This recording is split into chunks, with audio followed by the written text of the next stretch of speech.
Je peux le réparer. La petite voix enfantine fit se retourner brusquement Alessandro Duca. Devant le plus puissant chef de la mafia de Chicago, se tenait Emma. C'était la fille de la gouvernante, âgée de 3 ans. Elle montrait du doigt un ours en peluche couleur crème, dont une oreille était presque arrachée. À côté d'elle, Lily serrait le dernier cadeau que sa défunte mère lui avait offert. Elle pleurait, ses yeux étaient rouges et gonflés. Alessandro fronça les sourcils.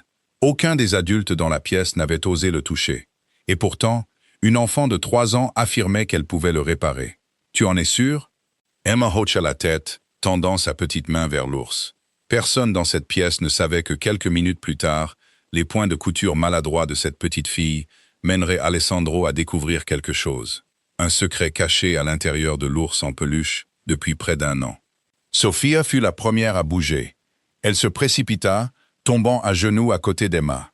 Ses mains tremblaient alors qu'elle essayait de tirer doucement sa fille en arrière. « Monsieur, je suis tellement désolée, » murmura-t-elle. Sa voix se brisait sous le poids de la tension dans la pièce. Elle ne sait pas. Elle n'a que 3 ans. S'il vous plaît, pardonnez-lui. Elle ne voulait pas, maman. Dit doucement Emma, sa main toujours tendue vers l'ours. S'il te plaît, je peux le faire. La prise de Sofia se resserra sur les petites épaules de sa fille. Elle avait travaillé toute sa vie dans des maisons comme celle-ci. Elle savait ce que cela signifiait quand un enfant du personnel parlait sans y être invité, surtout devant un homme comme Alessandro Duca. Elle savait à quoi le silence devait ressembler ici, et elle savait que le mauvais mot, sorti de la mauvaise bouche, pouvait tout coûter. Mais Alessandro ne bougea pas. Près de la fenêtre du fond, Vivien Romano se tenait sans un mot. Ses bras étaient croisés, sa posture parfaitement composée, trop composée. Quelque chose vacilla derrière ses yeux, puis se referma, comme une porte claquée trop vite. Personne dans la pièce ne le remarqua. Personne ne le remarquait jamais. Elle n'avait pas scié depuis qu'Emma avait parlé. Lily releva la tête de l'ours. Ses joues étaient mouillées. Ses cheveux collaient à son visage en mèches humides. Elle tendit la main et saisit celle de son père des 2 siennes. Ses petits doigts tremblaient autour des siens. « Papa, » murmura-t-elle, « s'il te plaît, laisse-la essayer. » Alessandro baissa les yeux vers sa fille. Un instant, la pièce autour de lui disparut. Il se souvint de la dernière fois où il avait entendu la voix de Lily sonner ainsi. Fine, brisée, s'accrochant à quelque chose de tout son être.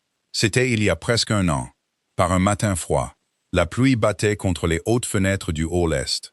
C'était le moment où on lui avait dit que sa mère ne rentrerait pas, qu'il y avait eu un accident. C'était le mot qu'ils avaient utilisé, accident. Ce mot n'avait jamais trouvé sa place dans sa bouche. Il avait traversé sa langue comme un mensonge. Il ne l'avait jamais vraiment cru. Pas comme un mari est censé croire de telles choses. Pas comme un père en a besoin pour pouvoir dormir. Il y avait eu des détails qui n'avaient jamais collé. Un appel téléphonique interrompu, une chambre trop propre, un silence trop long de la part des personnes qui étaient dans la maison cette nuit-là. Pendant près d'1 an, il avait porté ce doute comme une pierre sous sa langue. Il n'en avait parlé à personne, pas même à Matteo. Maintenant, sa fille le regardait à nouveau, lui tenant la main comme elle le faisait avant tout ça. Et une étrange enfant de 3 ans se tenait patiemment au milieu de son sol en marbre, attendant la permission. Il prit une lente inspiration. « Sofia », dit-il sans tourner la tête. Sa voix était basse, contrôlée. « Apporte la boîte à couture ». Les yeux de Sofia se levèrent. « Monsieur », la petite, dit Alessandro, avec l'aiguille en plastique. « Apporte-la maintenant ». Sofia n'hésita qu'une seconde. Puis elle se leva et sortit précipitamment de la pièce. Ses pas résonnaient rapidement sur le sol poli. Lily ne pleura plus. Pour la première fois depuis de nombreux mois, les larmes s'arrêtèrent simplement. Les pas de Sofia s'estompèrent dans le couloir. La pièce resta silencieuse. Alessandro ne s'assit pas. Il se tenait à côté de Lily, une main posée légèrement sur son épaule. Ses yeux parcouraient lentement la pièce. Vivian avait changé de posture. Elle souriait maintenant, un sourire doux, patient. Le sourire de quelqu'un qui s'était longtemps entraîné à avoir sa place dans cette maison. « Monsieur », dit-elle doucement en s'avançant, « c'est peut-être trop pour mademoiselle Lily. Elle a déjà tant traversé. Je pourrais l'emmener dans sa chambre. Je pourrais lui lire une histoire, lui brosser les cheveux, tout ce dont elle a besoin. » Sa voix était chaleureuse. Elle l'était toujours. Depuis près d'1 an, cette voix faisait partie de la maison. Vivien Romano était la fille de la gouvernante en chef. Elle avait grandi dans les couloirs du domaine Duca. Elle avait 30 ans, n'était pas mariée, était silencieuse, prudente. Après la mort d'Isabella, elle avait pris le relais sans qu'on le lui demande. Elle tressait les cheveux de Lily chaque matin. Elle lui lisait une histoire chaque soir. Elle préparait les petits plateaux de lait chaud sans lesquels Lily ne pouvait pas dormir. Alessandro lui avait fait confiance sans même y penser. Elle était simplement là. Comme certaines personnes apprennent à devenir invisibles, tout en se rendant essentielles. Il ne savait pas ce qui se passait une fois la porte fermée. Il ne savait pas que certaines nuits, quand Lily murmurait que sa mère lui manquait, Vivien s'asseyait au bord du lit. Et elle répondait de la même voix douce. « Si ta maman t'aimait vraiment, elle ne t'aurait pas quitté. » Il ne savait pas que Vivien avait planté ses petits couteaux silencieux dans un cœur de 6 ans. Pendant près d'1 an, l'un après l'autre, avec soin et patience. Pour que, à l'âge de 7 ans, Lily ne se souvienne plus de sa mère comme d'un amour. Elle s'en souviendrait comme d'une absence. Lily ne répondit pas à Vivien. Elle ne fit que resserrer sa prise sur la main de son père. Dans le couloir, dans le petit escalier de service menant au quartier du personnel, Sophia Carter était déjà à mi-chemin de son petit panier à couture. Elle était veuve. Son mari avait été tué 2 ans plus tôt dans un accident d'usine. Il ne lui avait laissé qu'une fille de 3 ans et des mains entraînées à un travail patient. Elle vivait dans l'aile du personnel, dans une chambre à peine plus large que son lit. Elle raccommodait le linge, elle recousait les rideaux, elle faisait les ourlets des tabliers. On la voyait rarement, et on ne lui parlait jamais.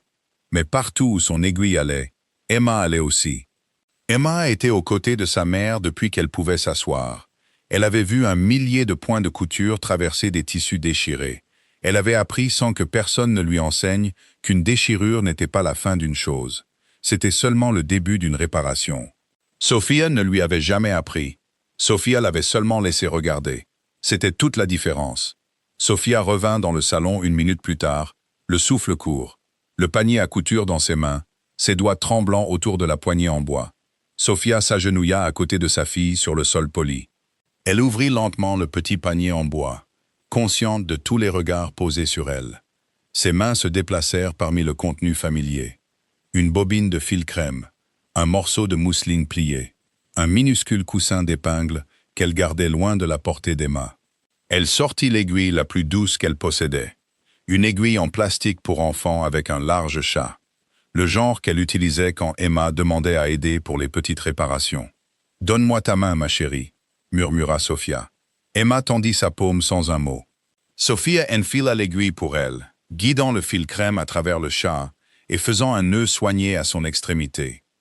Elle plaça l'aiguille dans les petits doigts d'Emma, avec la même douceur qu'à chaque fois, comme si elle lui apprenait tout à nouveau. Mais cette fois, Emma ne gigota pas. Elle ne balança pas ses pieds comme elle le faisait d'habitude. Elle prit l'aiguille et la tint avec une étrange gravité silencieuse. Comme une personne beaucoup plus âgée accepterait quelque chose de sérieux. La pièce ne bougea pas. Vivien s'était maintenant reculé contre le mur. Ses bras étaient étroitement croisés sur sa poitrine, son menton légèrement relevé, comme si elle regardait un spectacle qu'elle avait déjà jugé stupide. Lily était devenue complètement immobile. Alessandro se tenait derrière elle, une main posée sur le dossier d'une chaise voisine, la mâchoire serrée. Emma se pencha sur l'ours. Son premier poing entra lentement, un peu trop haut. Le fil tira de manière inégale à travers la couture déchirée. Le deuxième était de travers dans l'autre sens. Sophia ouvrit la bouche 1 fois, puis la referma. Elle ne corrigea pas sa fille. Elle se contenta de regarder, prête à guider les petits doigts seulement s'ils en avaient vraiment besoin. Lily n'avait pas respiré. Alessandro ne regardait pas l'ours. Il observait le visage d'Emma. Il avait vu de nombreuses formes de sang-froid dans sa vie. Il avait vu des hommes adultes retenir leur souffle avant d'annoncer de mauvaises nouvelles. Il avait vu des soldats affermir leurs mains avant de faire ce qui ne pouvait être défait. Il avait vu son propre père, vers la fin, devenir silencieux d'une manière qui l'avait effrayé. Mais ça, c'était différent. C'était une enfant de 3 ans, penchée sur une chose cassée, avec le calme de quelqu'un qui savait déjà où se trouvait le problème. Emma repassa l'aiguille à travers le tissu. Le 3e point était un peu plus droit. Le 4e était encore meilleur. L'oreille déchirée commença à se redresser vers la tête, de manière inégale, imparfaite, mais tenue. À mi-chemin de la deuxième rangée, elle s'arrêta. Son petit front se plissa. Elle posa l'aiguille soigneusement à côté de son genou. Puis elle souleva l'ours plus près de sa poitrine. Elle pressa le bout de ses doigts doucement contre le sommet de sa tête, juste au-dessus de l'oreille blessée. Elle pressa à nouveau, plus lentement cette fois. Son froncement de sourcils s'accentua. « Il y a quelque chose de dur ici », dit-elle doucement. Les mains de Sophia s'immobilisèrent sur le fil. « C'est juste le rembourrage, ma chérie. »« Parfois, non, maman », murmura Emma sans lever les yeux. Elle pressa une fois de plus, avec soin, délibérément. Pas le rembourrage, quelque chose d'autre. La pièce tomba dans un autre genre de silence. La pièce ne respirait plus. Sophia se pencha plus près de sa fille, l'inquiétude aiguisant son murmure. « Emma, ma chérie, s'il te plaît, n'appuie pas trop fort. Tu pourrais déchirer l'intérieur. Rends-le à maman. » Emma secoua la tête. Pas avec entêtement. Pas comme les enfants de 3 ans secouent habituellement la tête à leur mère. Elle la secoua avec certitude. « Ce n'est pas le rembourrage, maman, » dit-elle à nouveau. « Quelque chose d'autre, quelque chose de dur. » Sophia tendit la main, prête à reprendre doucement l'ours. Mais Alessandro s'avança. C'était la première fois qu'il franchissait la ligne invisible entre lui et le petit cercle sur le sol. Il s'abaissa, pas complètement à genoux, mais assez pour que ses yeux rencontrent ceux d'Emma. Son visage était illisible. Comme il l'était toujours dans le monde extérieur à cette maison, le visage qui faisait que les hommes adultes choisissaient leurs mots avec soin. Mais ici, devant l'enfant, quelque chose s'était légèrement adouci. « Je peux voir, petite ?» demanda-t-il. Emma leva les yeux vers lui sans crainte. Elle plaça soigneusement l'ours dans ses mains, de la même manière qu'elle lui avait offert ses doigts plus tôt. Alessandro l'accepta avec une douceur qui surprit même Matteo, qui observait depuis l'embrasure de la porte, maintenant silencieux comme la pierre.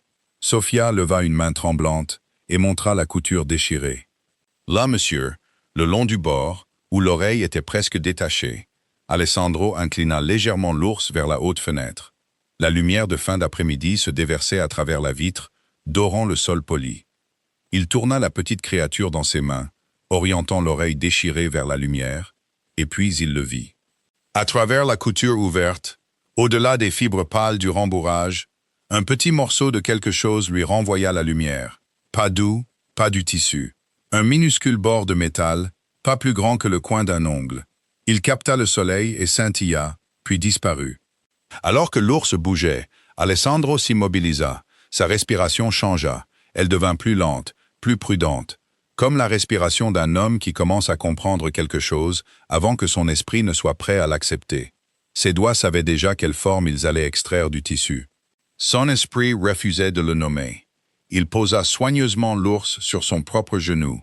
Puis, n'utilisant que son pouce et son index, il plongea dans la couture déchirée. Et avec la patience d'un chirurgien, il en retira l'objet. C'était un petit appareil argenté, pas plus grand qu'une boîte d'allumettes. Une minuscule grille en maille sur un côté, un unique bouton légèrement usé au centre, un enregistreur miniature, du genre utilisé pour la dictée discrète, le genre qui pouvait être caché dans une poche de manteau. Le genre, il le sut immédiatement, qu'aucune usine de jouets n'avait jamais placé à l'intérieur d'un animal en peluche. Quelqu'un avait fait ça exprès. Quelqu'un avait ouvert la couture de cet ours, glissé cet appareil au fond de sa tête et l'avait refermé. Quelqu'un avait choisi cet ours comme cachette. Quelqu'un avait voulu qu'il soit trouvé un jour. La main d'Alessandro se referma lentement sur l'appareil. À l'autre bout de la pièce, près du mur, Vivien fit un petit pas en arrière. Son talon toucha la plinthe, ses lèvres s'entr'ouvrirent, puis se pressèrent l'une contre l'autre. Elle jeta un regard vers la porte, comme pour mesurer la distance. Personne ne vit. Personne ne la regardait. Même Emma était devenue complètement silencieuse. Ses petites mains étaient maintenant jointes sur ses genoux. Alessandro tourna le petit appareil argenté dans sa paume. Ses doigts se déplacèrent le long de son bord, plus lentement que nécessaire, comme s'il touchait quelque chose de déjà fragile. L'unique bouton usé se trouvait au centre du boîtier, captant la lumière. Il le trouva avec la pulpe de son pouce. Puis il hésita. Sa main tremblait. Il avait tenu un pistolet à 17 ans. Il avait signé des arrêts de mort avec une main plus ferme que celle-ci pendant près de 2 décennies. Cette main n'avait tremblé pour personne. Elle tremblait maintenant. Il appuya sur le bouton un instant. Rien. Seulement un faible crépitement mécanique. Le petit souffle d'un appareil se réveillant après un long sommeil. Puis, bonne nuit, ma petite princesse. La pièce cessa de respirer. La main de Sofia se leva lentement pour couvrir sa bouche. Matteo, toujours à la porte, devint complètement immobile. Même la lumière semblait se figer. C'était sa voix. C'était Isabella, chaude, douce, comme elle parlait dans la dernière minute, avant d'éteindre une lampe de chevet. Comme elle parlait seulement à sa fille, dans le silence intime et sacré entre l'éveil et le sommeil, l'enregistrement portait la légère inflexion familière dans son souffle, le petit sourire qui avait vécu à l'intérieur de ses mots. Ce n'était pas un souvenir, c'était elle. L'enregistrement continua. Après le doux salut vint un fredonnement, puis une berceuse, lente, dans sa langue maternelle. Une mélodie que la maisonnée n'avait pas entendue depuis la nuit de sa mort. Lily émit un son qui n'était pas un mot. Il venait de quelque part bien en dessous du langage. Elle tomba à genoux d'un seul mouvement, quittant le côté de son père. Ses deux bras s'enroulèrent autour de l'ours, le serrant contre sa poitrine, comme si elle essayait de retenir la voix elle-même à l'intérieur de ses côtes. « Maman !» cria-t-elle dans la fourrure couleur crème. « Maman! Maman !» Alessandro ne bougea pas. Il se tenait exactement là où il était, le petit appareil en équilibre dans une paume, son autre main légèrement ouverte à son côté, comme s'il avait oublié à quoi servaient les mains. Pendant près d'un an, il avait vécu dans un silence façonné par l'absence de sa femme. Il était passé devant sa porte fermée chaque matin. Il avait mangé en face de sa chaise vide chaque soir. Il avait répété sa voix dans son esprit si souvent qu'il avait commencé à craindre de l'inventer. Et maintenant, sans avertissement, elle était dans la pièce. Pas un souvenir, pas un écho. Elle. Ses yeux ne s'emplirent pas de larmes, car les hommes comme lui avaient chassé les larmes d'eux-mêmes il y a des années. Mais quelque chose dans sa poitrine se serra, jusqu'à ce qu'il sente comme si une main s'était refermée sur son cœur de l'intérieur. Le long du mur du fond, Vivien Romano était devenue blanche comme le papier. Ses lèvres s'étaient entr'ouvertes. Sa poitrine se souleva et ne retomba pas pendant une seconde entière de trop. Ses yeux se dardèrent d'abord sur Alessandro, puis sur l'appareil dans sa main, puis sur l'ours dans les bras de Lily. Puis, rapidement, elle baissa les yeux. La réaction dura moins que l'espace entre deux battements de cœur. Puis elle se reprit. Elle s'avança avec une grâce prudente et mesurée, et s'agenouilla à côté de Lily, une main touchant légèrement le dos de l'enfant. Elle leva son autre main et essuya une unique larme délicate de sa propre joue. « Trop propre, trop bien placé. Tu vois, Lily, » murmura-t-elle, sa voix douce comme du sirop. « Ta maman t'aimait tellement. » Personne ne regarda ses mains. Elle tremblait. Emma se tenait un pas à l'écart, l'aiguille en plastique, toujours entre ses petits doigts. Ses yeux se déplaçaient tranquillement de Lily à Alessandro. Et enfin, à la femme agenouillée à côté de l'ours. Elle ne parla pas. Plusieurs jours passèrent. Le domaine Duca ne devint pas plus bruyant. Il devint seulement moins froid. Le changement était subtil. Le genre de changement que seules les personnes vivant dans une maison de deuil remarqueraient. La lumière du matin semblait s'étendre un peu plus loin dans les couloirs. Le personnel parlait un peu plus doucement, mais avec moins de prudence. Les grandes pièces ne semblaient plus retenir leur souffle. Lily fut le premier signe. Elle recommença à porter Teddy ouvertement. Pas comme avant, pressé contre sa poitrine comme un bouclier, mais nonchalamment glissé sous un bras pendant qu'elle marchait. L'oreille tordue de l'ours était un peu de travers, maintenue par des points inégaux que personne n'avait proposé de refaire. Elle ne voulait pas qu'on les refasse. « Papa, » dit-elle un matin au petit déjeuner, « est-ce que Emma peut s'asseoir avec moi aujourd'hui ?» Alessandro leva les yeux de son café. Il hocha la tête une fois. « Bien sûr, Piccolola. » L'après-midi, les deux filles étaient devenues inséparables. Lily menait. Emma suivait. Lily lui lisait des livres d'images, déchiffrant les mots plus difficiles avec une patience attentive. Emma écoutait, le menton posé sur le genou de Lily, ses petits pieds repliés sous elle. « Ce mot veut dire courageuse », expliqua Lily. « Ce mot veut dire maison. » Emma hochait la tête solennellement, comme si on lui confiait quelque chose d'important. Et Emma apportait son travail. Elle apparaissait à la porte de Lily avec une poupée dont la robe s'était décousue le long de l'ourlet. Un lapin en peluche avec une patte menaçant de s'ouvrir. un petit éléphant en tissu qui avait perdu un œil en perles quelque part en chemin. « Sœur !» disait Emma, en brandissant le jouet blessé. « On répare !» La première fois qu'elle le dit, Lily se figea. Elle fixa la petite fille dans l'embrasure de la porte. « Sœur !» Elle retourna le mot en elle-même. Personne ne l'avait appelée sœur. Personne ne lui avait demandé d'en être une. Puis elle sourit. C'était un petit sourire au début, un léger soulèvement au coin de sa bouche. Puis plus large, comme un vrai sourire le devient quand un enfant a oublié de le cacher. C'était le premier vrai sourire de Lily en près d'un an. Alessandro le vit du bout du couloir. Il se rendait à son bureau, le téléphone à la main, l'esprit déjà absorbé par le poids de la journée. Il s'arrêta dans le couloir et ne bougea pas un long moment.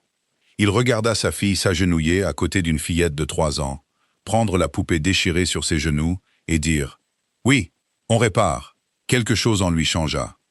Il ne savait pas comment le nommer. La joie était devenue un pays inconnu pour lui. Il avait vécu si longtemps dans une endurance silencieuse que les muscles utilisés pour le bonheur étaient devenus fins et inutilisés. Il ne sourit pas, il ne s'approcha pas. Il resta simplement là, à regarder, se laissant sentir une petite chaleur prudente au bord de sa poitrine. Quelque part dans la maison, Vivian Romano regardait aussi. Elle ne souriait pas du tout. Un matin, sans annonce, une petite chaise apparut à la longue table de la salle à manger. Elle fut placée à côté de la chaise de Lily, assez basse pour qu'une enfant de 3 ans puisse y grimper. Un coussin plié était soigneusement posé sur le siège. Le personnel de cuisine échangea des regards, mais ne dit rien. Sophia la fixa un long moment en apportant le plateau de fruits. Ses mains ralentirent avant qu'elle ne le pose. « Monsieur », dit-elle prudemment, « je peux faire manger Emma à la cuisine comme toujours. » « Ce n'est pas. Elle s'assoit ici, » dit Alessandro sans lever les yeux du journal plié à côté de son café. « À partir de maintenant. » Sophia baissa la tête. Elle ne discuta pas. Ce matin-là, Emma grimpa sur le coussin avec la même concentration solennelle qu'elle avait autrefois accordée à l'aiguille en plastique. Elle ne toucha à rien jusqu'à ce que Lily l'y invite. Elle posa ses petites mains sur ses genoux et attendit. Alessandro l'observa par-dessus le bord de sa tasse un long moment. Puis, il lui passa une petite assiette de poires tranchées sans un mot. Les changements ne s'arrêtèrent pas à la table. 2 jours plus tard, quand Emma courut trop vite le long du couloir de marbre, ses petites chaussures couinant sur la pierre polie, Alessandro l'attrapa doucement par l'épaule alors qu'elle passait. « Doucement, petite, dit-il. Sa voix était basse, ferme. Le sol n'est pas mou. Tu vas te faire mal. » C'était le même ton qu'il avait autrefois utilisé avec Lily. Le même poids doux. Il ne se rendit pas compte qu'il l'avait utilisé jusqu'à ce que Matteo, debout à quelques pas derrière lui, le remarque. Cet après-midi-là, 3 des hommes d'Alessandro entrèrent dans le bureau pour faire un rapport. Ils parlaient fort, comme le font souvent de tels hommes, le genre de voix entraînée à porter à travers les entrepôts et les arrière-salles. Emma était assise sur le tapis juste devant la porte ouverte, arrangeant une rangée de petits boutons que Sophia lui avait donnés pour jouer. Elle tressaillit au son. Alessandro leva les yeux. Il ne dit rien. Il regarda simplement les 3 hommes. Chaque voix dans la pièce baissa de moitié. L'un d'eux s'éclaircit la gorge et s'excusa sans savoir pourquoi. Le rapport continua au volume d'une conversation tranquille. Quand ils partirent, ils fermèrent la porte derrière eux avec un soin inhabituel. Matteo Ricci avait vu beaucoup de choses au cours de son long service auprès de la famille Duca. Il avait vu Alessandro à 17 ans. Il l'avait vu à 39 ans. Il avait vu un garçon devenir un chef. Et maintenant, il voyait un chef devenir autre chose. Un petit geste à la fois. Il ne dit rien. Il en prit simplement note silencieusement dans sa mémoire. Comme on lui avait appris à noter tout ce qui comptait. De l'embrasure de la porte du couloir lointain, Vivian Romano regardait aussi. Elle ne s'avança pas. Elle ne sourit pas comme elle le faisait quand Alessandro passait. Ses bras étaient croisés sur sa poitrine, ses doigts s'enfonçant dans ses propres manches. Sa mâchoire était serrée. Quelques après-midi plus tard, Lily prit la main d'Emma au milieu de la galerie ensoleillée. « Viens, dit-elle doucement.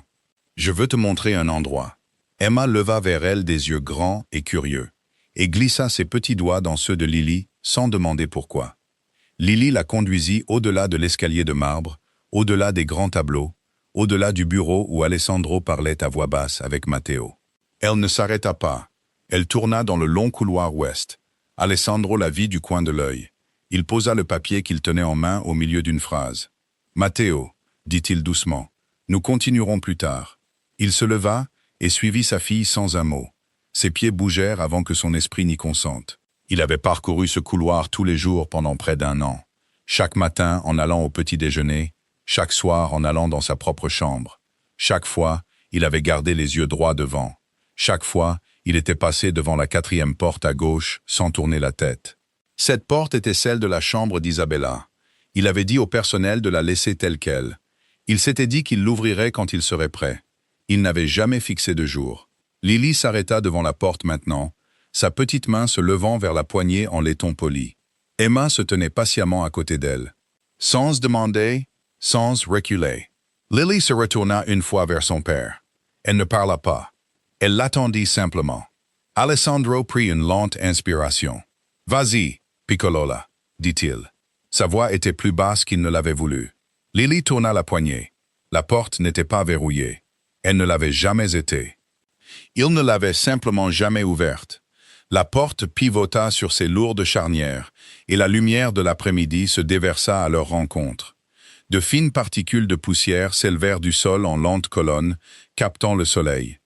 L'air à l'intérieur était encore chaud, légèrement confiné. L'air d'une pièce qui avait attendu longtemps. Tout était comme Isabella l'avait laissé. Le couvre-lit blanc était toujours plié au pied du lit. Sa brosse en argent reposait sur la coiffeuse, à côté d'un petit flacon de parfum. Une écharpe en soie était encore drapée sur le bras du fauteuil, près de la fenêtre. Exactement là où elle l'avait jeté le dernier matin où elle avait été dans cette pièce. Ses livres se tenaient sur l'étagère, dans l'ordre où elle les avait arrangés. Leurs dos légèrement penchés les uns vers les autres, comme s'ils se reposaient. Et sur l'étagère basse, sous la fenêtre, se trouvait une petite collection de choses douces. Un lapin en peluche aux longues oreilles, un petit éléphant gris pas plus grand qu'une miche de pain, 2 poupées en tissu au visage brodé à la main, un coussin en forme d'étoile, une boîte à musique en bois, son couvercle fermé. Chacun d'eux était un cadeau qu'Isabella avait acheté pour Lily, dans les mois précédant sa mort. Chacun d'eux attendait encore. Les doigts de Lily se resserrèrent autour de ceux d'Emma. Emma franchit le seuil la première. Elle n'hésita pas. Elle ne leva pas les yeux vers les hauts murs ou l'étrange immobilité. Elle entra comme un enfant, entre dans n'importe quelle pièce où on ne lui a pas dit d'avoir peur. Elle se dirigea vers l'étagère basse, ses petits pas silencieux sur le tapis. Alessandro resta figé dans l'embrasure de la porte. Il y a des portes que nous verrouillons, non pas pour garder le souvenir à l'intérieur, mais pour nous empêcher d'avoir à y faire face. Emma attrapa d'abord le lapin en peluche. Elle le souleva à 2 mains. Comme on lui avait appris à soulever les choses qui comptaient. Elle le retourna lentement, puis pressa ses petits doigts contre son ventre, puis le long de sa tête. Son front se plissa de la même manière silencieuse. Puis elle leva les yeux. « Celui-ci aussi, Papa Lex, dit-elle. » C'était comme ça qu'elle avait commencé à l'appeler. Il y a quelque chose à l'intérieur. La poitrine d'Alessandro se serra. Il traversa la pièce en 3 longues enjambées et s'agenouilla à côté d'elle. Sophia, qui était apparue silencieusement à la porte, apporta une petite paire de ciseaux à broder du tiroir de couture d'Isabella, sans qu'on le lui demande. Alessandro ouvrit la couture le long du dos du lapin, avec la même patience attentive qu'il avait autrefois utilisée avec l'ours. Un autre petit appareil argenté. Il appuya sur le bouton. Il était une fois une petite fille avec le cœur le plus doux du monde entier. La voix d'Isabella, plus chaude cette fois, enjouée, tissant une histoire pour s'endormir à partir de l'air immobile. Lily se laissa tomber sur le sol sans un bruit. Emma s'était déjà tournée vers l'éléphant. Elle le lui tendit. Il l'ouvrit. Il appuya sur le bouton. « Si aujourd'hui tu es triste, ma douce fille, souviens-toi que j'aimais ton sourire plus que tout. Souris une fois pour moi, juste une fois, et je serai là. » Lily émit un petit son. Sa main se porta à sa propre bouche, puis à sa poitrine. Le coussin en forme d'étoile vint ensuite. Sophia le tint fermement pendant qu'Alessandro ouvrait une petite poche cachée le long de sa couture intérieure. Une deuxième berceuse s'éleva dans la pièce, plus douce que la première, plus lente. La mélodie qu'Isabella fredonnait dans les dernières minutes, avant que la respiration de Lily ne se régularise dans le sommeil. La poupée en tissu au sourire brodé à la main fut la dernière. Il n'y avait pas un seul message à l'intérieur. Il y avait plusieurs petites puces soigneusement cousues en rangée le long de la doublure intérieure. Chacune était étiquetée de l'écriture penchée d'Isabella sur une bande de ruban. Pour ton 7e anniversaire, pour tes 10 ans, pour le jour où tu tomberas amoureuse pour la première fois, pour le jour où tu te sentiras seule, pour le jour où tu deviendras mère. Alessandro lut les rubans un par un. Sa main ne trembla pas cette fois. C'est tout son corps qui trembla. Elle avait su, d'une manière ou d'une autre, au fond d'elle-même. Isabella avait su qu'elle ne serait peut-être pas là. Et au lieu de le dire à qui que ce soit, au lieu de demander protection, au lieu de fuir, elle s'était assise à sa table de couture, nuit après nuit, et elle avait plié son amour en petits morceaux d'argent. Elle s'était cachée à l'intérieur de chaque chose douce que sa fille tiendrait un jour. Pour que, lorsque le monde la lui enlèverait, elle soit toujours là, attendant dans les bras de chaque jouet que son enfant attraperait. Lily pleurait sans bruit. Pas les larmes vives et effrayées du deuil, mais des larmes lentes et continues qui n'avaient pas besoin d'être méritées. Elle pressa la poupée en tissu contre sa joue. Alessandro Duca, le plus puissant chef de la mafia de Chicago, un homme qui ne s'était agenouillé devant personne dans sa vie d'adulte, se mit à genoux devant une étagère de jouets d'enfants. Il n'émit aucun son, il pleura seulement. Sofia détourna le visage, lui accordant la dignité de ce moment. Longtemps après que la maisonnée se fut endormie, Alessandro retourna seul dans la chambre. Il ne portait pas de lampe. Le clair de lune à travers la haute fenêtre suffisait.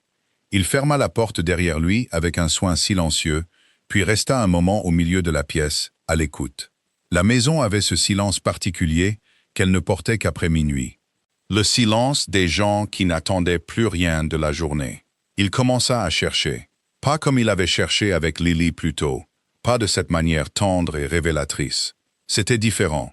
C'était la manière dont un homme cherche quand il soupçonne que ce qu'il a trouvé jusqu'à présent n'est que la surface.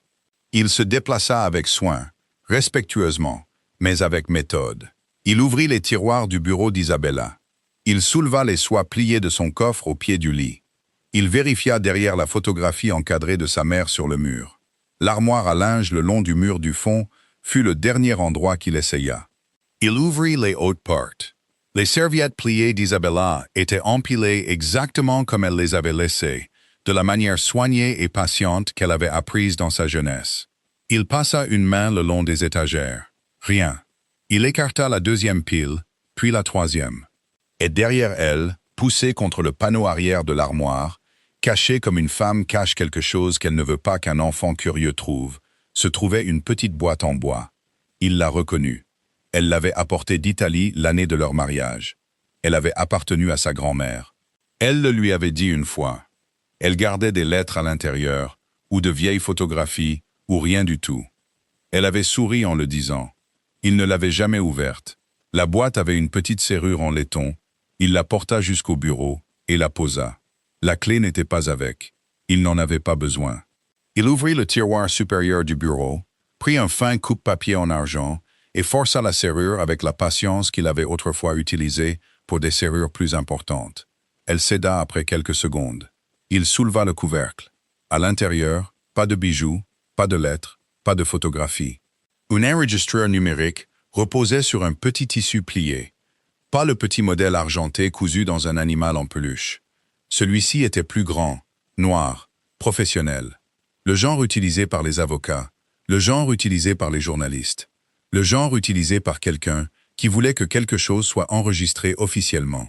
Son estomac se noua. Il sortit l'enregistreur.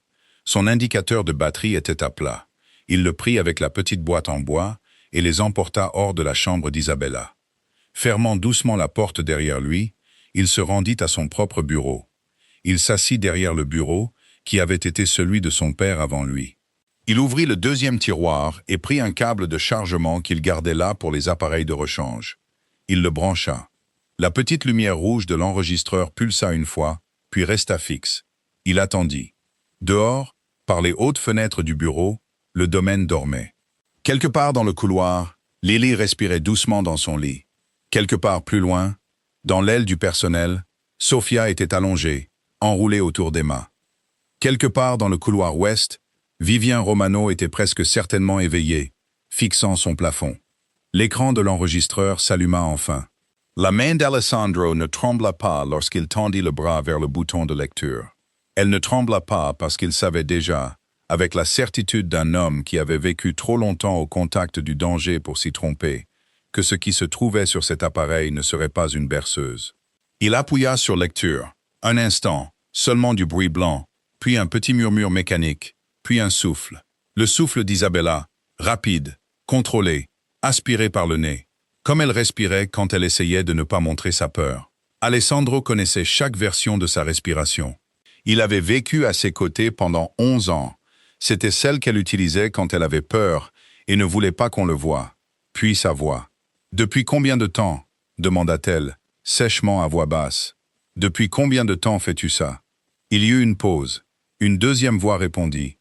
Une voix de femme plus âgée, stable, froide, familière d'une manière qui lui fit dresser les poils sur la nuque avant que son esprit ne puisse comprendre pourquoi. « Depuis le jour où tu as mis les pieds dans cette maison, dit la voix, tu as pris ce qui aurait dû appartenir à ma fille. » Le souffle d'Isabella se coupa. « Ta fille, ne fais pas semblant, Señora. Tu savais. Tu as vu comment elle a été élevée dans ces couloirs. Tu as vu comment elle a placé près de lui depuis qu'elle était une fille. Et pourtant, tu es arrivé de nulle part et tu as pris ce qui était à elle. Je n'ai jamais rien pris à personne, dit Isabella. » Sa voix se tendait, mais ne se brisait pas. Alessandro l'entendit la forcer à rester stable. « Alessandro m'aime. Il m'a choisi. Cela n'a rien à voir avec ta fille. Il a choisi un accident, » répondit la femme plus âgée. « Il a confondu une belle fille d'une ville étrangère avec une épouse. Ce n'est pas choisir, c'est trébucher. Ma fille aurait fait de lui une reine de cette maison. Ton enfant est maintenant assise sur la chaise qui aurait dû appartenir à la mienne. Alors pars, dit Isabella. Et maintenant sa voix se fissura sur les bords. Prends ta fille. Prends-toi. Sors de cette maison. Alessandro te laissera partir si je le lui demande. Tu ne comprends pas, dit la femme plus âgée. Et maintenant, pour la première fois, sa voix devint très basse. Je ne veux pas partir, Señora. Je veux que tu partes. Une seule d'entre nous peut rester dans cette maison, et ce ne sera pas toi. Il y eut un mouvement dans l'enregistrement, un déplacement, un son plus proche. Tu me menaces, murmura Isabella. Je te dis la vérité. Tout ce qui doit arriver, c'est que tu disparaisses, c'est tout. Une femme part se promener un soir, et ne revient pas. Une voiture prend un mauvais virage sur une route mouillée. Ça arrive. Les gens feront leur deuil. Le temps passera, et tout retrouvera sa juste place. Il y eut un silence de 2 secondes complètes. Puis Isabella dit très doucement en italien, « Tu es un monstre. » Il y eut un son alors, pas fort, un impact sourd et dur, comme une épaule heurtant du bois. Quelque chose tomba. Le cliquetis plus aigu d'une lampe, peut-être un vase. Isabella émit un petit son de choc, coupé presque avant d'avoir commencé. Une bousculade, une lutte, du tissu, un souffle. Puis l'enregistrement se termina.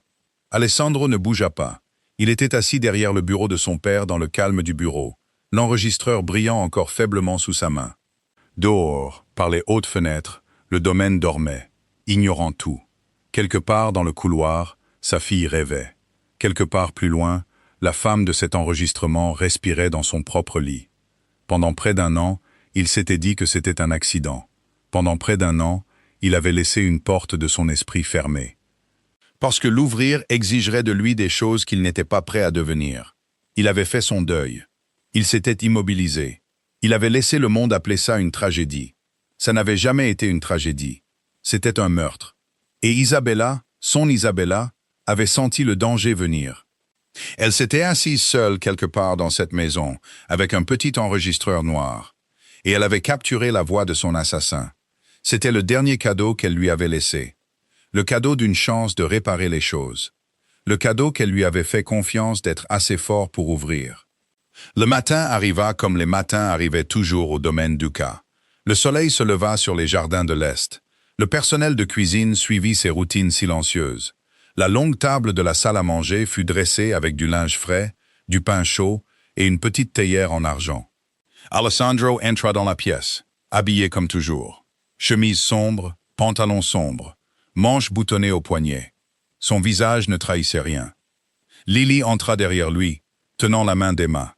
Il se pencha et embrassa le front de sa fille. « Bonjour, Piccolola. »« Bonjour, papa. » murmura Lily. Emma tira doucement sur le bas de sa veste. Il posa brièvement une main sur sa petite tête, puis les guida toutes les deux vers leur chaise. Vivien entra un instant plus tard, portant un châle plié pour Lily. Elle arborait son expression la plus douce, celle qu'elle avait passé des années à perfectionner. « Bonjour, monsieur », dit-elle, sa voix douce. Alessandro leva les yeux de son café. Il lui fit le même signe de tête polie qu'il lui avait fait chaque matin pendant près d'1 an. « Bonjour, Vivien ». Elle sourit. Elle plaça le châle sur les épaules de Lily. Elle ne vit pas la façon dont il la regarda retourner vers le buffet. Elle ne vit pas la façon dont ses yeux restèrent sur elle une fraction de seconde de plus que la veille. Sophia apporta une théière fraîche et remplit sa tasse. « Merci, Sophia », dit-il. « De rien, monsieur. » Le petit déjeuner se passa comme n'importe quel autre petit déjeuner. Lily mangea. Emma mangia. Vivien ajusta un petit ruban dans les cheveux de Lily. Alessandro finit son café. Il embrassa une fois de plus le front de sa fille. Il caressa légèrement la joue d'Emma et sortit de la salle à manger sans se presser. Une fois dans son bureau, il ferma la porte. Il la verrouilla. Puis il décrocha le téléphone interne et appuya sur un seul bouton. « Matteo », dit-il, « viens ». Matteo était le seul homme de la famille Duca, plus âgé qu'Alessandro. Il avait servi son père avant lui. C'était le seul homme en qui le père d'Alessandro avait jamais eu une confiance sans réserve. Il arriva en moins d'1 minute, ferma la porte derrière lui et s'assit. Alessandro posa l'enregistreur noir sur le bureau entre eux et appuya sur lecture. Matteo écouta une fois, les mains jointes sur ses genoux. Il écouta une deuxième fois, le regard fixé sur un point au-dessus du bureau. Il demanda doucement, « Puis-je l'entendre à nouveau ?» Il écouta 3 fois, puis il se pencha en avant, appuya sur stop d'un seul doigt ferme et reposa ses mains sur ses genoux. Il ne regarda pas Alessandro. Il regarda l'enregistreur, comme pour s'excuser d'avoir mis si longtemps à arriver. Cette voix, dit enfin Matteo, est celle d'Evelyn Romano, la gouvernante en chef du domaine Duca, la mère de Viviane, la femme qui était entrée pour la première fois dans cette maison il y a plus de 30 ans, quand Alessandro n'était encore qu'un garçon en culotte courte. La femme qui avait plié les chemises de son père, la femme qui avait allumé des bougies pour sa mère, la femme qui, la semaine dernière encore, lui avait apporté une tasse de camomille avant de se coucher. Le visage d'Alessandro ne changea pas, mais à l'intérieur de lui, quelque chose s'aligna. Une décision s'installa avec un son de fer silencieux. Elle n'avait pas besoin d'être dite. Elle ne pouvait être défaite. Aucun des 2 hommes ne bougea pendant un long moment. Puis, Matteo prit une lente inspiration et joignit ses mains sur le bureau. Quand il parla enfin, sa voix était basse, prudente. Comme un vieil homme parle quand il est sur le point de confier à un autre homme un morceau du passé qu'il n'a jamais voulu porter. Tu étais un garçon quand Evelyn est arrivée, Alessandro. Peut-être 10, peut-être 11 ans. Ton père l'a engagée l'année où la maladie de ta mère a commencé. Elle était jeune alors, veuve. Elle a amené une petite fille avec elle, de 3 ou 4 ans. Tu te souviens? Alessandro resta silencieux. Puis, lentement, il hocha la tête une fois. Vivien, acquiesça Matteo. Elle a grandi entre ces murs, jouant dans les mêmes couloirs que toi, s'asseyant dans les mêmes cuisines, apprenant de sa mère ce que la famille Duca attendait d'une femme qui lui était proche. Elle faisait partie du personnel, dit doucement Alessandro. Elle a été élevée comme du personnel en surface, dit Matteo. Mais sa mère l'a élevée en privé pour autre chose. Evelyn t'a vu grandir. Elle t'a vu devenir l'homme que ton père savait que tu deviendrais. Et elle a commencé à croire, tranquillement, patiemment, pendant de nombreuses années, que sa fille se tiendrait un jour à tes côtés. Pas comme une servante, comme une épouse. La mâchoire d'Alessandro se serra. Je ne lui ai jamais donné de raison de croire ça. Tu n'en avais pas besoin, dit doucement Matteo. Elle a construit cette croyance sans ta permission. Elle a façonné sa fille pour cela. Elle a appris à Vivien comment se déplacer dans cette maison, comme si elle lui appartenait déjà. Elle lui a appris à rire de tes blagues, à se souvenir de tes préférences, à être près de toi chaque fois que tu traversais une pièce. Elle préparait sa fille à devenir la maîtresse du domaine Duca. Les yeux d'Alessandro se baissèrent sur l'enregistreur qui reposait toujours entre eux. Puis Isabella est arrivée, dit-il. Puis Isabella est arrivée, répéta Matteo, d'un autre pays, parlant une autre langue, ne portant aucune histoire entre ses murs. Et tu l'as aimée en une saison. Tu l'as épousée. Tu as eu un enfant avec elle. Et en une seule année, tout ce qu'Evelyn avait construit en silence pendant 2 décennies a perdu tout son sens. Elle ne l'a jamais montré. C'est là que réside le danger, Alessandro. Elle n'a pas crié. Elle n'a pas jeté de vaisselle. Elle a souri. Elle a plié les vêtements de ta femme. Elle a allumé ses bougies. Elle a nourri sa haine en elle-même comme une femme élève un deuxième enfant. Lentement, secrètement, la nourrissant chaque jour pendant des années. L'envie est devenue du ressentiment. Le ressentiment est devenu de la patience. Et la patience, chez une femme de ce genre, devient un plan. Alessandro ferma les yeux. Il vit, en un seul instant fulgurant, 1 millier de petits moments qu'il n'avait jamais remis en question. La façon dont Evelyn s'était attardée près d'Isabella au dîner. La façon dont elle avait souri un peu trop longtemps. La façon dont elle avait touché la joue de Lily, puis s'était essuyé la main. Il rouvrit les yeux. « Et Vivien, dit-il. »« Vivien savait, dit doucement Matteo. Peut-être pas les détails, peut-être pas la nuit, mais elle en savait assez. Et elle n'a rien dit, parce qu'elle croyait encore qu'une fois Isabella partie, son tour viendrait. Le changement chez Alessandro était trop subtil pour que le reste de la maison puisse le nommer. Mais Vivien le sentit. Il ne lui permettait plus de monter le lait chaud de Lily à l'étage la nuit. Cette tâche fut discrètement confiée à Sofia. Les plateaux du matin qu'elle apportait à son bureau, café, journal plié, une petite pâtisserie, étaient maintenant apportés par Sofia. Quand Alessandro lui parlait, il était poli. Quand il la croisait dans le couloir, il ne la regardait pas. Il ne l'avait jamais regardée comme elle avait un jour rêvé qu'il le ferait. Mais il l'avait, au moins regardée. Maintenant, il passait à côté d'elle, comme un homme passe à côté d'un tableau sur un mur. La petite chaise d'Emma restait à la table de la salle à manger.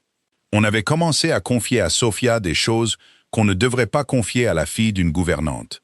Alessandro lui avait demandé d'arranger les fleurs dans la chambre d'Isabella, puis de déballer les malles restantes d'Isabella, puis de s'asseoir avec Lily pendant ses leçons.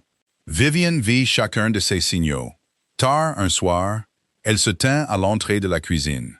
Sa mère était assise à la petite table des domestiques, une tasse de thé en porcelaine ébréchée entre ses mains fines. Les épaules d'Evelyn Romano s'étaient affaissées avec l'âge. Ses cheveux avaient pris la couleur de la cendre.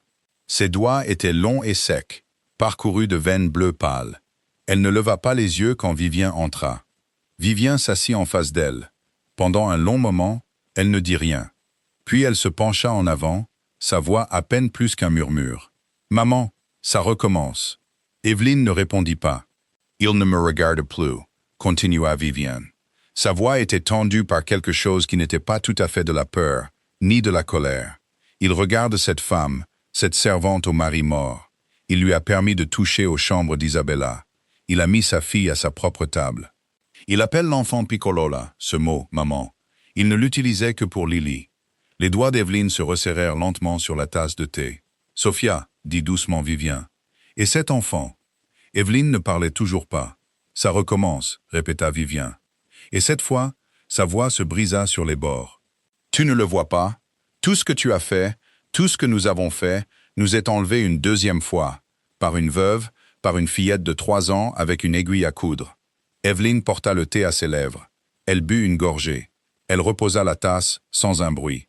Puis, d'une voix aussi douce et stable que celle qu'Alessandro avait entendue sur l'enregistrement, elle dit « Alors cette fois, nous agissons avant que ça ne prenne racine. » Le souffle de Vivien se coupa. « Maman, il n'y aura pas de seconde Isabella dans cette maison, » dit doucement Evelyn. « Pas tant que j'aurai encore des mains. » Elle leva ses vieilles mains fines et les posa à plat sur la table. Elle ne tremblait pas. Le plan fut élaboré l'après-midi suivant. Elles choisirent le petit garde-manger à l'arrière de la cuisine. Une pièce étroite, bordée d'étagères de citron confit, de pâtes sèches et de vieilles marmites en cuivre. Personne n'y entrait après que les plateaux du déjeuner aient été débarrassés. La lourde porte en chêne étouffait les voix. C'était la pièce la plus sûre de la maison, pour dire l'indicible. Evelyn s'assit sur un tabouret bas. Vivien se tenait devant elle, les bras étroitement croisés sur sa poitrine. « Il faut que ça ait l'air de rien, » dit doucement Evelyn. « Il faut que ça ait l'air que la maison n'y est pour rien. Tu me comprends ?» Vivien hocha la tête une fois. « Tu iras voir Sofia après le souper. continua Evelyne. Tu la trouveras dans la lingerie. Tu lui diras que Lily est tombée derrière la maisonnette du jardinier, qu'elle est sortie en poursuivant un lapin à travers les haies, qu'elle a trébuché sur les vieilles pierres, qu'elle appelle sa mère et ne se calme pas. Sophia courra, murmura Vivien. Elle courra, acquiesça Evelyne. Elle court toujours quand il s'agit de l'enfant, et elle emmènera Emma avec elle. Elle n'a personne avec qui laisser la petite à cette heure-là. Elle prendra la fille sur sa hanche et sortira par la porte de service sans réfléchir. C'est comme ça que les mères agissent. La maisonnette, dit Vivien, la maisonnette est fermée depuis l'été. Personne n'y va plus. Elle a une vieille conduite de gaz pour la cuisinière. Les ouvriers ne l'ont jamais scellée quand ils ont commencé la rénovation. J'ai déjà desserré le raccord. Le temps que Sophia arrive, l'air à l'intérieur sera épais. La gorge de Vivien se serra. Une bougie, murmura-t-elle. Une bougie, dit Evelyne. Sa voix ne changea pas. La vieille lanterne près de la porte. Elle l'allumera parce qu'il n'y a plus d'électricité à l'intérieur. Elle entrera avec l'enfant dans ses bras. Elle appellera le nom de Lily. Et la flamme trouvera l'air. Vivien resta silencieuse. Personne ne se doutera de rien, dit Evelyne. La conduite de gaz est vieille. La maisonnette est vieille. Une veuve avec un petit enfant emmenant une lanterne dans un endroit où elle n'aurait pas dû entrer. Une tragédie. Les gens feront leur deuil. Le temps passera, et tout retrouvera sa juste place. Vivien frissonna. Elle avait déjà entendu ces 2 dernières phrases dans la bouche de sa mère. Une autre année, prononcée à propos d'une autre femme. « Et Alessandro ?» demanda-t-elle. « Alessandro fera son deuil, » dit doucement Evelyne. « Et puis il oubliera. Il oublie toujours, Vivien. Il a assez oublié Isabella pour regarder Sophia, n'est-ce pas? Il oubliera Sophia aussi. Et cette fois, quand il commencera à chercher du réconfort, nous nous assurerons que le seul réconfort qui reste dans cette maison, c'est toi. » Vivien ferma les yeux. Aucune d'elles ne remarqua la petite ombre qui passa devant la fente de la porte du garde-manger. Aucune d'elles n'entendit le plus léger hoquet de l'autre côté du bois. Aucune ne vit l'ourlet pâle de la robe d'une petite fille disparaître silencieusement dans le couloir. Lily cherchait Emma. Elle avait entendu son nom, et celui de Sophia, et celui d'Emma, prononcé par une voix qui avait autrefois parlé de sa mère exactement de la même manière. Lily s'arrêta au milieu du couloir des domestiques, son dos pressé contre le plâtre froid. Elle ne sentait plus ses pieds dans ses petites chaussures. Elle ne sentait plus ses propres mains. Tout en elle était devenu très petit et très immobile, comme un lapin s'immobilise dans un jardin quand une ombre passe au-dessus de lui.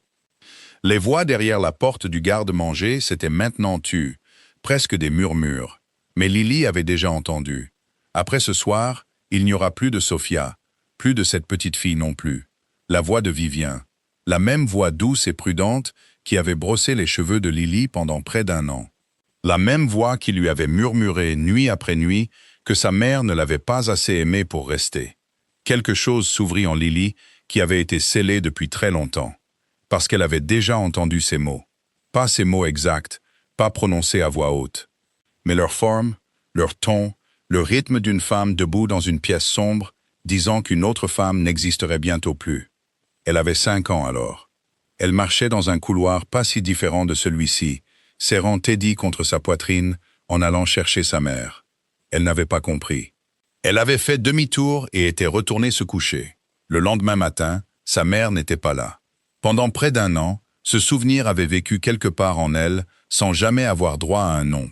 Maintenant, debout dans ce couloir, son petit dos contre le mur, le souvenir remonta complètement. Son cœur comprit avant son esprit. C'était elle. Ça avait toujours été elle. Et maintenant, c'était Emma. Quelque chose en Lily se brisa, pas en morceaux, mais en mouvement. Elle était restée silencieuse la première fois. Elle était partie la première fois. Elle était retournée se coucher la première fois. Pas maintenant, plus jamais. Elle se détacha du mur et elle courut. Ses petites chaussures claquèrent sur le sol poli. Elle ne pensa pas à être vue. Elle ne pensa pas qu'on lui dirait de ralentir. Elle passa en courant devant 2 des hommes de son père qui se retournèrent, surpris par la petite silhouette qui filait. Elle passa en courant devant le salon. Elle passa en courant devant les hautes portes du hall principal.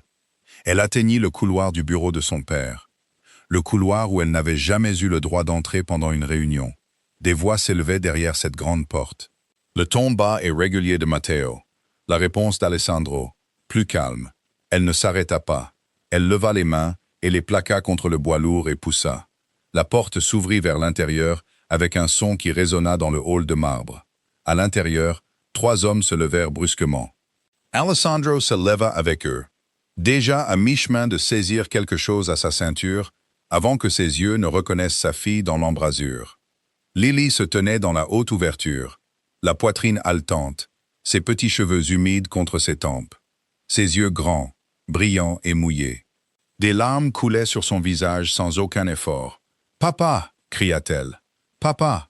Alessandro traversait déjà la pièce. « Ils vont tuer Emma. » Alessandro ne lui demanda pas ce qu'elle voulait dire. Il regarda dans les yeux de sa fille une seule seconde, et il y vit la vérité déjà présente. Il avait vu la peur sur de nombreux visages dans sa vie. Il connaissait la différence entre la peur imaginée et la peur remémorée. Ce qu'il y avait dans les yeux de Lily était remémoré. Il se tourna vers Matteo. 6 hommes, maintenant. La vieille maisonnette. Allez-y. Matteo était déjà à la porte. En quelques secondes, le domaine changea. 6 des hommes les plus fidèles d'Alessandro se déplacèrent à travers les couloirs comme une seule vague sombre, silencieuse, coordonnée. Leurs pas étaient absorbés par les sols en marbre.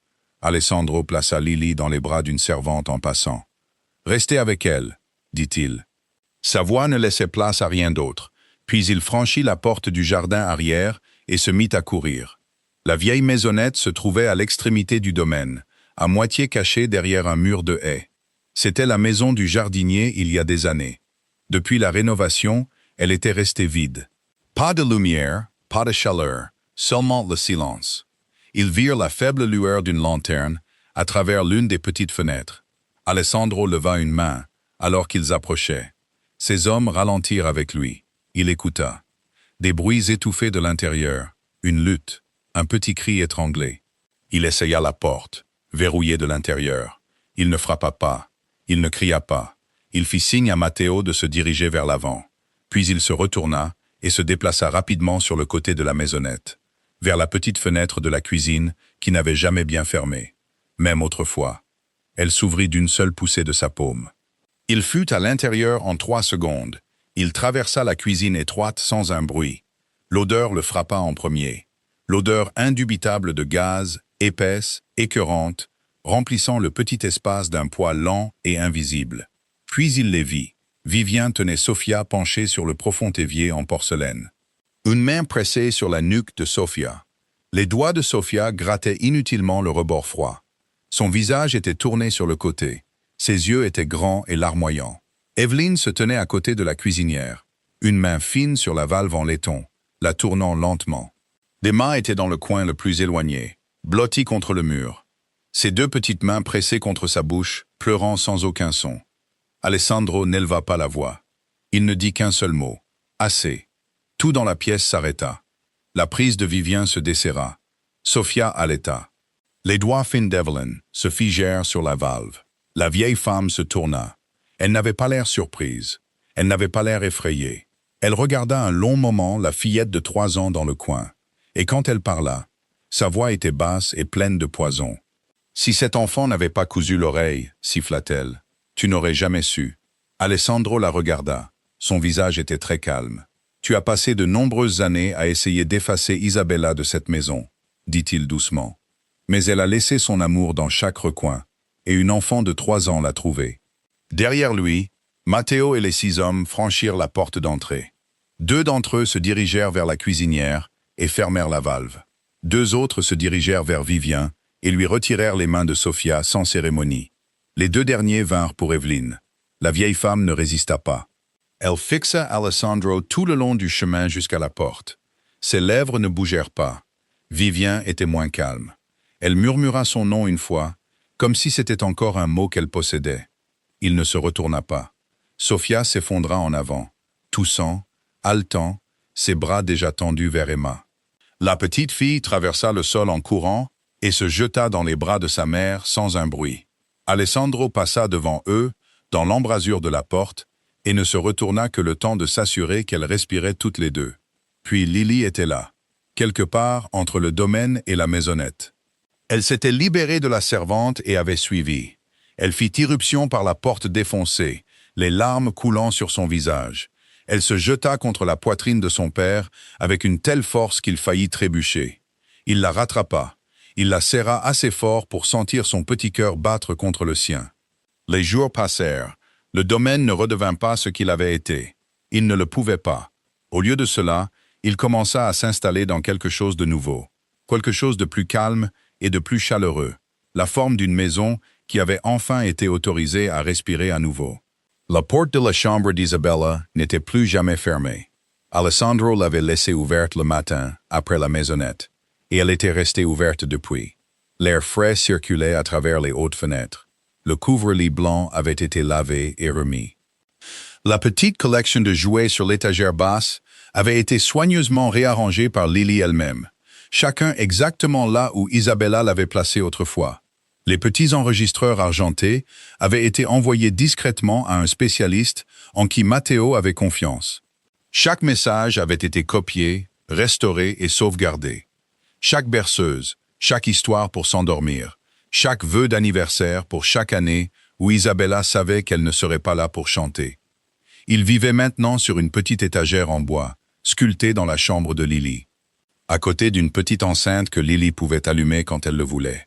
Certains soirs, elle jouait un message, certains soirs 5, certains soirs aucun. Isabella était toujours là. Teddy dormait toujours sur l'oreiller de Lily chaque nuit. Un soir, Alessandro s'assit au bord de son lit et tourna doucement l'ours dans ses mains. Son pouce passa sur la ligne de pointe tordue le long de l'oreille. Ils étaient inégaux, petits, imparfaits. La première tentative soignée d'un enfant de 3 ans pour maintenir ensemble une chose cassée. « Piccola », dit-il doucement. « Je pourrais demander à quelqu'un de recoudre ça correctement, pour que ça ressemble à ce que c'était avant. » Lily leva les yeux de là où elle était assise, les jambes croisées, en train de brosser les cheveux d'une poupée. Elle tendit la main et reprit Teddy des mains de son père. Elle serra l'ours contre sa poitrine et secoua fermement la tête. « Non, papa, tu ne veux pas le réparer. Je l'aime comme ça. » Elle traça les poings tordus d'un petit doigt et se sourit à elle-même. Alessandro ne demanda plus. Il n'en avait pas besoin. Sofia et Emma ne dormaient plus dans la petite chambre de l'aile du personnel. Alessandro leur avait donné 2 chambres communicantes dans la maison principale, sur le même couloir que Lily. Sofia n'avait protesté qu'une seule fois, doucement, par habitude. Il n'avait pas répondu. Il avait simplement pris lui-même sa petite valise et l'avait montée à l'étage. C'était la fin de la discussion. Emma avait maintenant un lit avec une couverture jaune pâle que Lily avait choisi pour elle. Quand des invités venaient au domaine, les rares qu'Alessandro autorisait encore, et regardait la petite fille s'accrocher à la main de Lily. Il demandait parfois d'une voix prudente, « Et qui est cette petite ?» Lily répondait toujours sans hésitation, « C'est ma sœur. » Sofia baissait les yeux à chaque fois. Alessandro ne disait rien. Il n'avait pas besoin de corriger quoi que ce soit. Sa fille avait déjà dit la vérité. La fin de l'après-midi s'installa sur le domaine Duca. Les hautes fenêtres du salon brillaient d'une douce lumière ambrée. De l'or chaud se déversait sur le sol poli. La maison était calme, d'une manière qu'elle n'avait pas été auparavant. Pas le silence du deuil, mais l'immobilité plus douce d'un foyer qui avait enfin appris à respirer. Sofia était assise sur le long canapé, un livre ouvert sur ses genoux. Elle ne lisait pas, elle observait. Elle observait depuis près d'1 heure, et elle n'avait pas tourné une seule page. Sur le large tapis au centre de la pièce, Lily et Emma étaient assises ensemble, au milieu d'une petite montagne d'animaux en peluche. Emma tenait une aiguille en plastique entre ses petits doigts, avec la même concentration solennelle qu'elle avait montrée le tout premier jour. Sur ses genoux se trouvait une poupée en tissu avec un ourlet déchiré. Lily était assise à côté d'elle, patiente, douce, guidant la petite main d'Emma avec la sienne.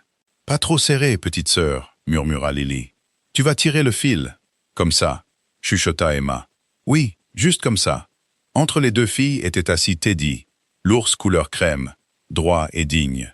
Son oreille tordue portait encore les tout premiers points inégaux qu'Emma avait jamais cousus. Personne ne les avait touchés. Personne ne le ferait jamais. D'une petite enceinte sur l'étagère basse, la voix d'Isabella fredonnait doucement. La même berceuse qu'elle fredonnait les nuits calmes, flottant doucement à travers la pièce ensoleillée, comme une main chaude posée sur une épaule. Alessandro se tenait dans l'embrasure de la porte. Il n'entra pas. Il ne voulait pas déranger ce qui était déjà là. Il regarda sa fille guider les doigts d'une enfant de 3 ans à travers un point de couture. Il regarda Sofia baisser les yeux pour cacher un petit sourire. Il regarda Emma froncer les sourcils avec une concentration intense, exactement comme elle l'avait fait le premier jour où il l'avait vue. Il écouta la voix de sa femme remplir la pièce. Pour la première fois en près d'1 an, il ne se détourna pas. Il sourit. L'histoire de cette famille nous rappelle quelque chose de calme et de vrai. Parfois, les choses qui sont cassées n'ont pas besoin d'être remplacées. Elles ont seulement besoin de quelqu'un d'assez patient pour écouter. Le véritable amour ne disparaît pas quand une personne s'en va. Il attend, caché dans les petites choses soignées qu'elle laisse derrière elle, jusqu'à ce que quelqu'un d'assez petit et d'assez confiant le retrouve. Les foyers les plus solides ne sont pas ceux qui ont le plus de serrures.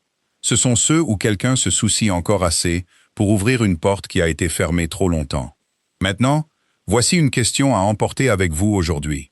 Si vous pouviez laisser un unique message à la personne que vous aimez le plus au monde, où le cacheriez-vous? Une chanson, un livre, un petit objet qu'ils garderont longtemps après votre départ. Prenez un moment pour y réfléchir. Et quand vous serez prêt, partagez votre réponse dans les commentaires ci-dessous. Nous serions ravis de lire ce que vous laisseriez. Si cette histoire vous a touché d'une manière ou d'une autre, merci de laisser un j'aime sur cette vidéo. Dites-nous d'où vous nous regardez dans les commentaires. Et abonnez-vous à notre chaîne pour ne jamais manquer une histoire comme celle-ci. Votre soutien nous aide à partager plus d'histoires comme celle-ci avec le monde. Et sachez que chaque commentaire que vous laissez est lu. Nous espérons que, où que vous soyez ce soir, vous vous sentez en sécurité, aimé et présent dans les pensées de quelqu'un. Que votre santé soit forte, vos journées douces, et que votre foyer retrouve toujours le chemin de ceux qui prennent le temps d'écouter. Merci d'être resté avec nous jusqu'au tout dernier point de couture. Une nouvelle histoire vous attend très bientôt. D'ici là, prenez soin de vous, prenez soin de ceux que vous aimez, et nous nous retrouverons dans la prochaine vidéo.